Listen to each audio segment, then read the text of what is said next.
Hey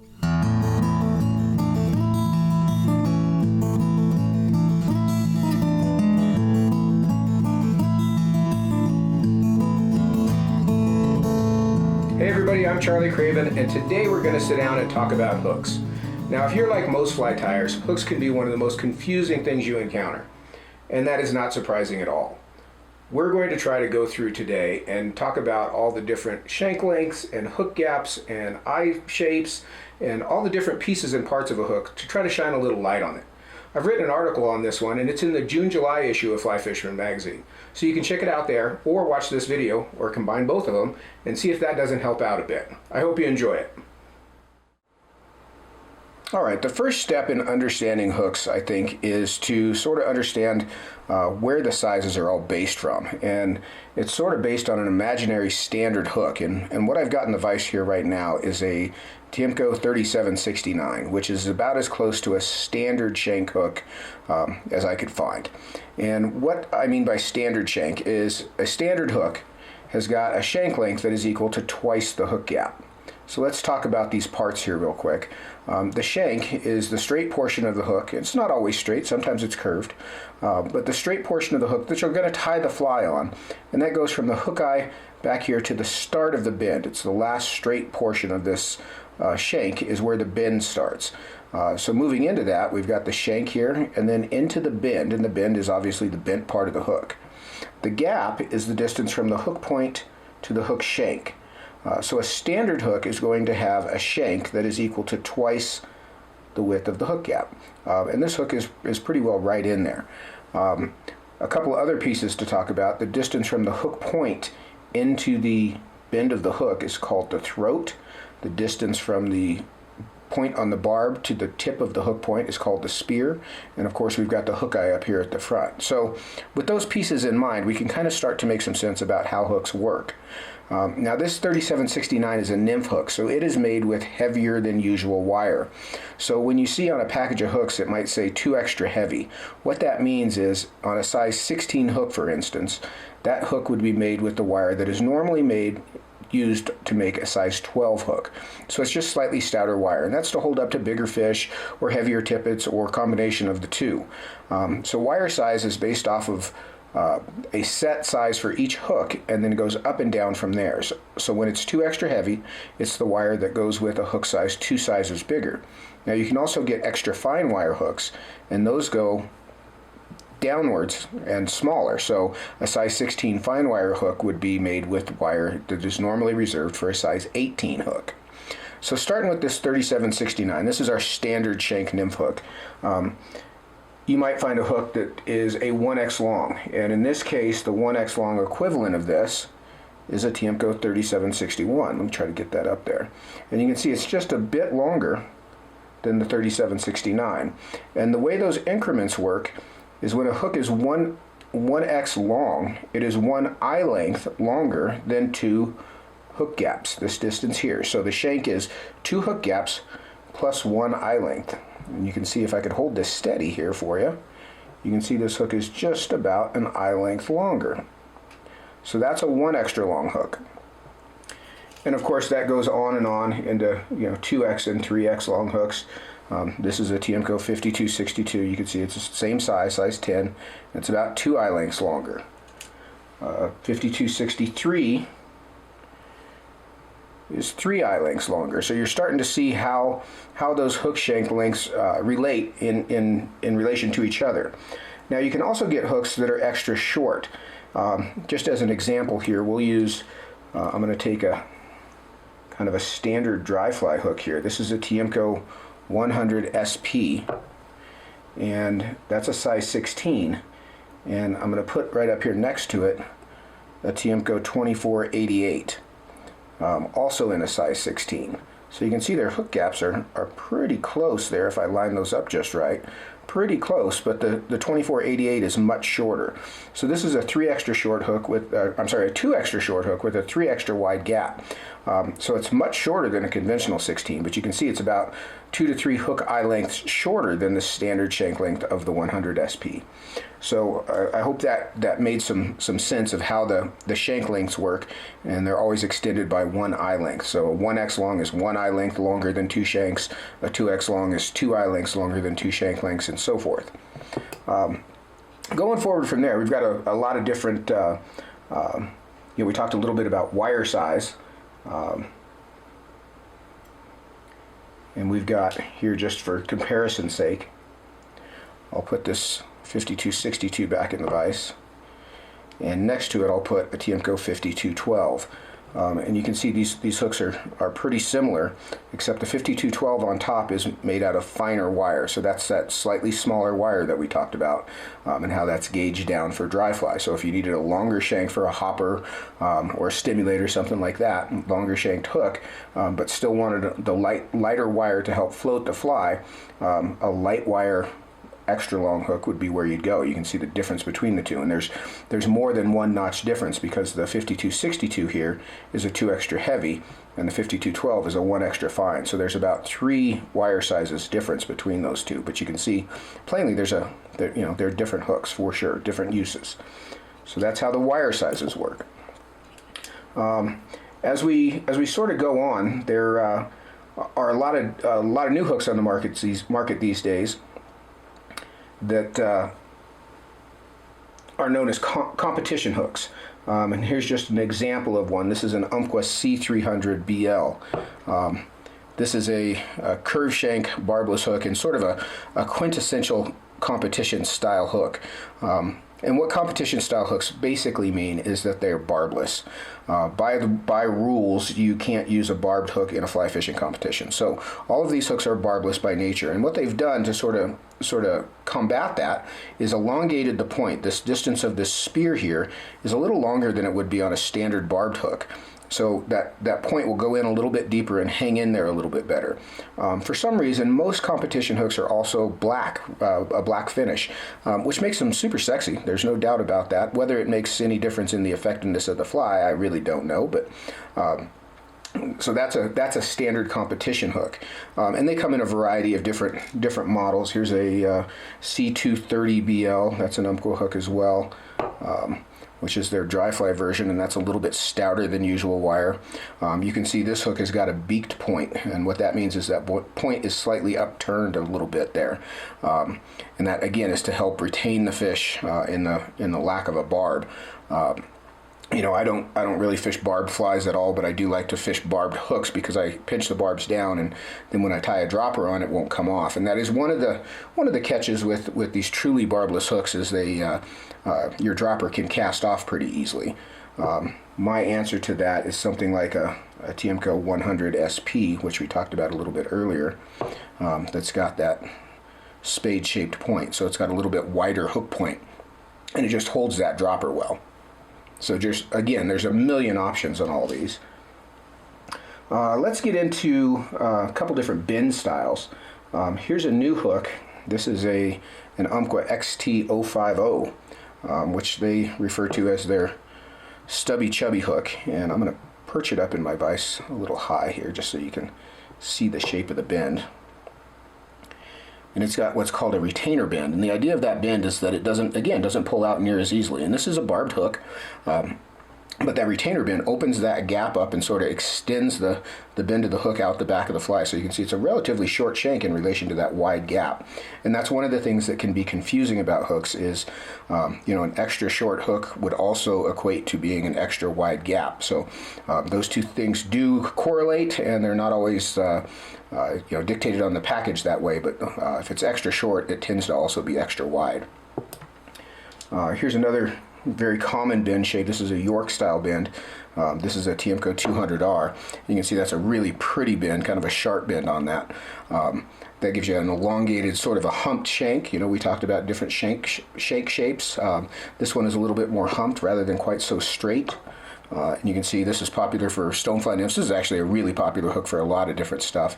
Everything from stonefly nymphs down to midge pupa.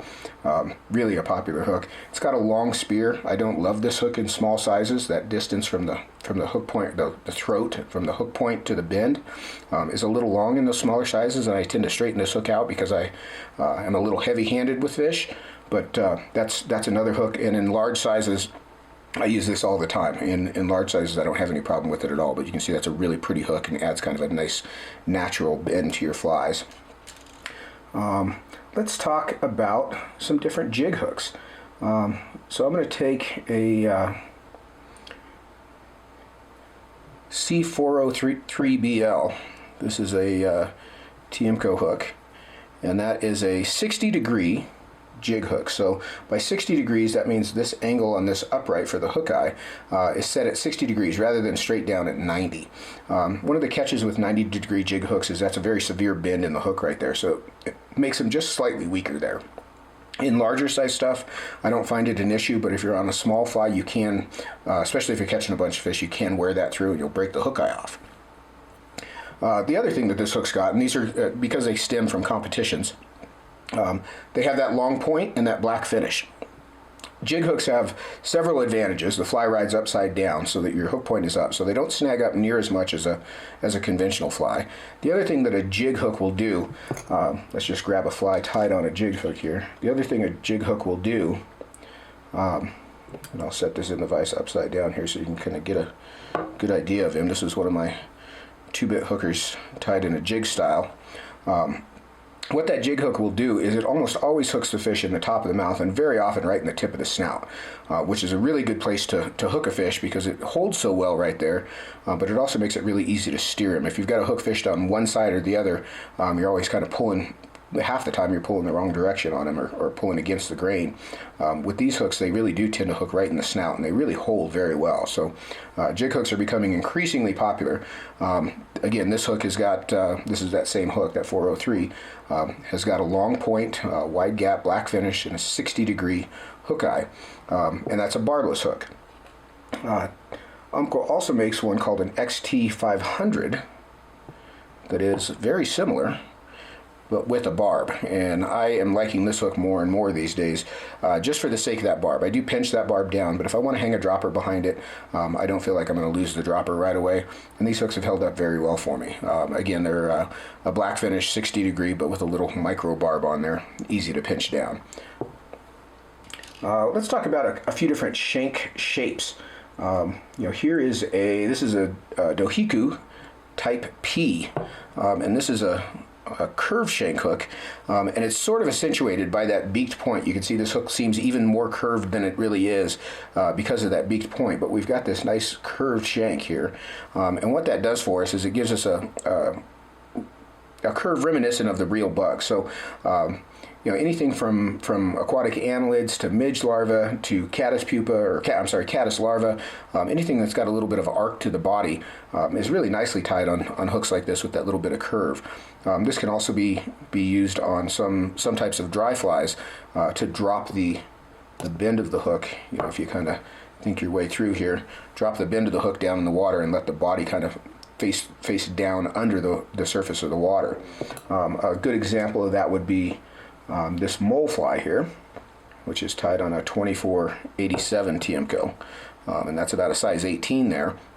But that the way that sits in the water is the water line is just sort of kind of hold these tweezers in line, where that wing will sit above the water, but the body will sit down under the water, and that's dictated by the curve of the hook as well as the down eye.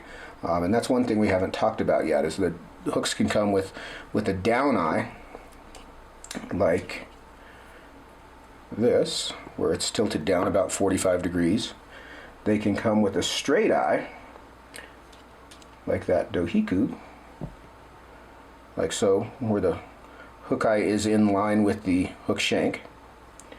And you can also get up-eye hooks. I don't think I've got an up-eye hook sitting here right now, but an up-eye hook would be just slightly turned up. You'll have to imagine that one. I wasn't very prepared.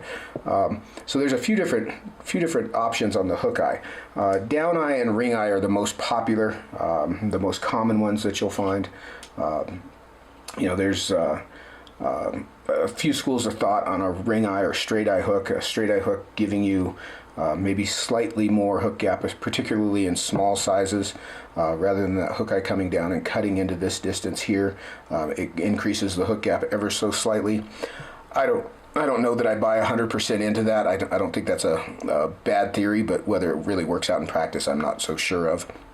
One thing I do a lot of is I tie a lot of my streamers on ring eye hooks or straight eye hooks, just because they track straighter in the water. That hook eye is not angling and changing the angle of the retrieve. So a couple of advantages for ring eye hooks over down eye hooks. Now there's also, like I spoke about on the Molefly there, down eye hooks can be an advantage in certain situations as well.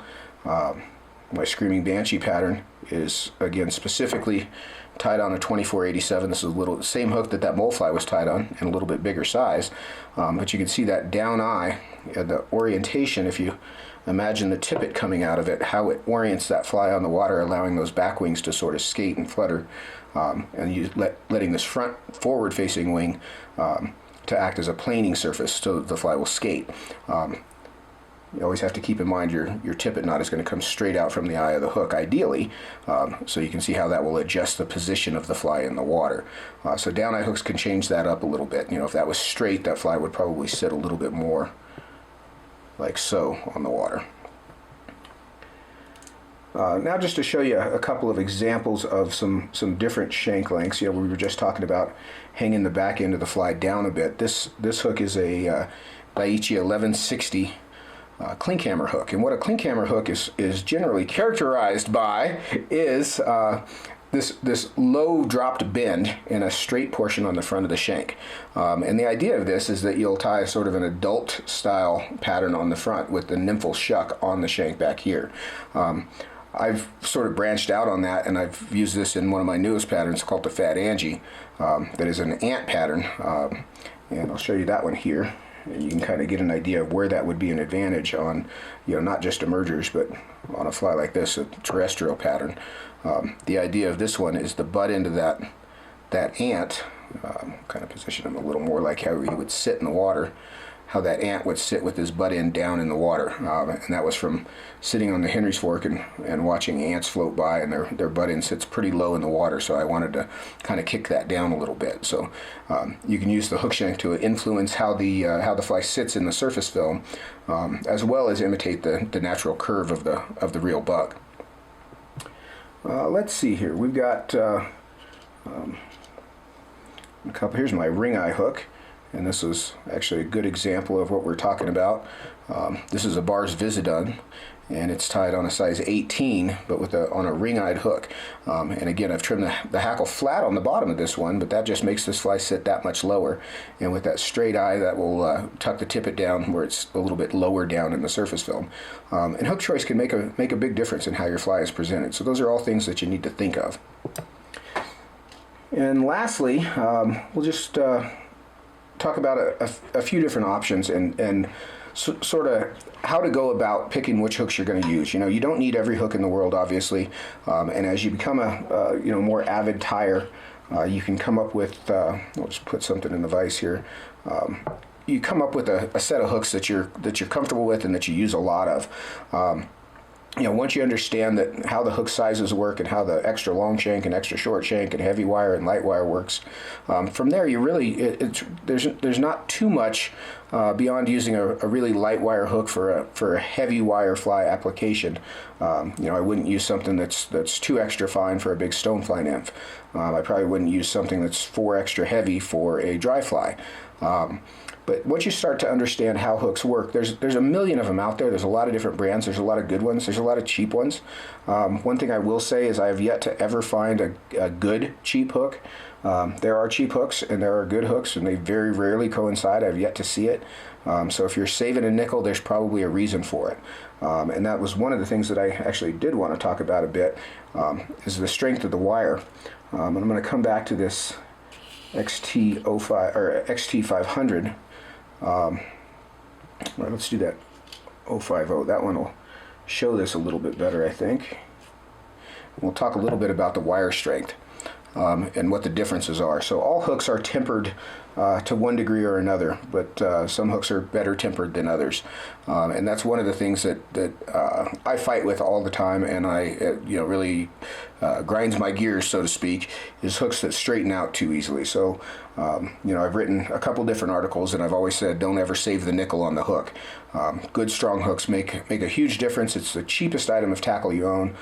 There's never a reason to save your nickel there. There's lots of things in fly fishing that you can save a few bucks on, but the hook should not be one of them.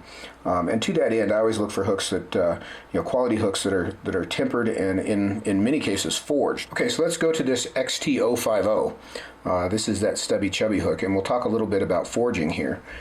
This hook is forged, and it's not a terribly common thing to find these days, but there are some hooks, and they're generally noted on the package.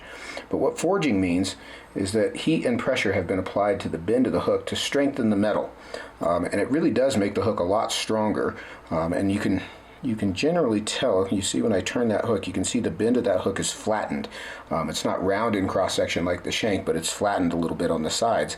And that's where the pressure is applied to compact the metal and just make it a little bit stronger. Forging makes a hook much stronger. Tempering also makes a hook much stronger. And tempering is done on all hooks, but just to varying degrees. Good hooks that are tempered well will spring a lot more and not open up near as easily as hooks that are quickly tempered or more cheaply tempered. And that's one of the biggest differences I find in good hooks and bad hooks these days. As a matter of fact, that's sort of what I use as the delineator between the two, is if a hook will straighten out very easily, that falls into my bad hook category. I've got all kinds of reasons to lose fish, and it's not that it's the most important thing in the world to me to land every fish, but I just hate tying nice flies on hooks that are going to straighten out. So good quality hooks make a huge difference, and as you start to tie, you'll see more and more different styles and kind of settle on the kinds that you're happy with and that you like the most. So I hope that sort of cleared some things up for you. There's so many different options these days. There's just a million different flies to tie, and a lot of different hooks. Play with a few different ones. I've obviously got my favorites. I imagine that you'll find yours too that work for you. If you fish smaller creek stuff where the fish aren't all that big, some of the less expensive hooks are certainly adequate. If you're fishing, some bigger rivers with some larger size fish, and particularly with heavy tippet, that's where that hook really comes into play. It definitely makes a difference that you've got a good strong hook. But I hope our little talk today kind of helps straighten some things out and understand that how hook sizes and lengths and so forth work. It's always something that I cover in my fly tying classes over and over again, so I'm just going to leave you with, hook sizes are based on that standard of hook gap. That's where hook sizes come from. It has nothing to do with the shank. Sizes are based off of the hook gap, and a standard hook has got a shank that is twice the hook gap. Everything that goes up or down from there, extra long or extra short, is generally increased by an eye length. So the increment in increase is 1 eye length. 1 extra long is 1 eye length longer than 2 hook shanks. That's the big takeaway for today. I hope that all made sense and gave a little sunshine onto a somewhat cloudy subject. It's always fun. If you have questions, you can reach me at the shop or through the magazine, and I look forward to hearing from you. I hope that helped.